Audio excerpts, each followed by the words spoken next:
Je suis natif de Saint-Gobain. Et mon père était verrier. Vous savez, dans la famille d'ouvriers, les parents ne gagnaient pas. C'était pas des masses, c'était. Hein, puis en plus, c'était très dur. Donc, première chose, quand on avait l'âge de travailler, ben, on était verrier pratiquement de père en fils, quoi. Et par contre, moi, j'ai appris comment le métier de verrier sur le tas. Ils m'ont appris à comment à travailler sur une machine, comment il fallait fabriquer du verre, comment faire, de quoi le verre était composé avec la composition. Il y avait donc le moulage, où on fabriquait ces genres de pièces là. Et il y avait aussi qu'on appelait le bel air, le verre coulé, où on fabriquait du verre plat, mais du verre plat imprimé. On faisait donc des Nevada, qu'on appelle ça les Nevada.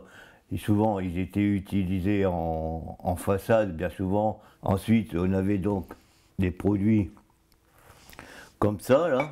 Hein, c'était, donc, ça, on appelait ça un cornet, mais c'était plutôt de la fabrication de bousillés, puisque c'était une demi-brique de primalite, que beaucoup de monde connaît, la brique de verre, quoi.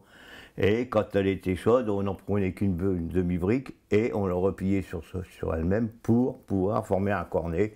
Et ça servait de décoration, soit pour fleurs ou mettre, ce que tu veux, des dragées pour le baptême, par exemple. Le chromopale. Alors le chromopale, c'était pareil, c'était pas de la coulée.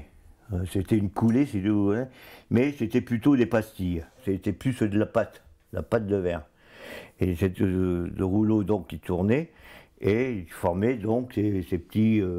Mais quand ça sortait, quand les pastilles, ils sortaient en vrac. Hein. Bon, ça c'était, il y en a beaucoup qui les employaient pour me faire dans les salles de bain. Il y en a, ils en prenaient des sacs, hein, et je sais pas, et puis ils mettaient ça dans les cimetières, dans les tombes, sur les tombes, quoi.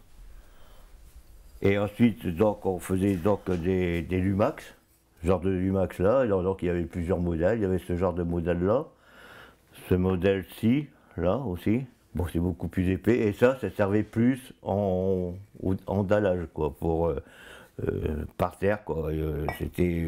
On en voit aussi encore peut-être dans les anciens établissements hospitaliers. Ici c'était par exemple c'est pareil, ça servait bien souvent en dallage, tous ces genres de modèles, de dalles, hein.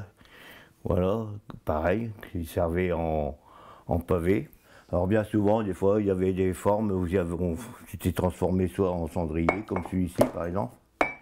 Hein, je vous fais voir là, comme ça. Ce pavé-là, alors il y a une particularité, c'est parce que le pavé, c'est bien, parce qu'il était déjà marqué Saint-Gobain. C'est très rare de retrouver des pavés comme ça, imprimés Saint-Gobain.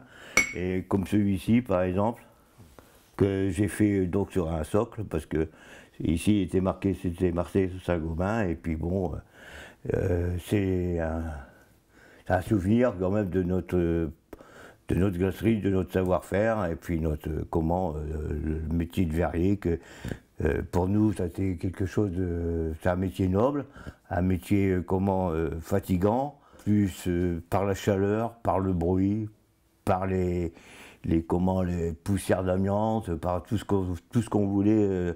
Mais par contre, les salariés aimaient vraiment leur métier, leur travail, leur savoir-faire. Et ça, bien sûr, aujourd'hui, la glacerie de Saint-Gobain, dans les verriers, il y a malheureusement de vrais verriers, il n'y en a vraiment plus beaucoup qui sont encore parmi nous. La première pièce que j'ai faite, moi, c'était c'était la brique de verre, la primalite.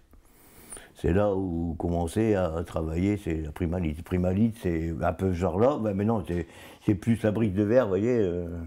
On était content d'avoir. Puis qui est-ce qui n'a pas eu un verrier, qui n'a pas un morceau de verre chez lui, quoi. Ils ont tous un morceau de verre, quoi. Un Nevada, ben, comme on disait, ben, les gens ils étaient contents de mettre un pot de fleurs dedans.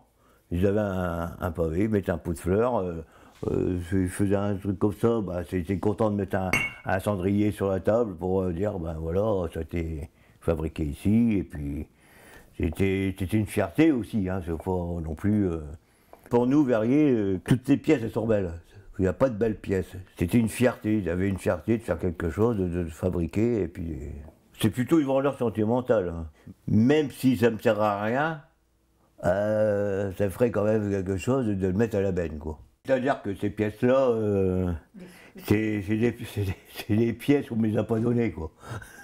Faut reconnaître que c'est des pièces on a sorti comme ça par soi-même, et puis voilà. Quand on sortait une pièce, on passait devant un concierge. Il y avait un salarié, je me rappellerai toujours, à chaque fois qu'il finissait 8 heures, il sortait avec un produit, un Primalite, ou alors un Lumax, ou alors tous les jours, il a fait ça tout le temps.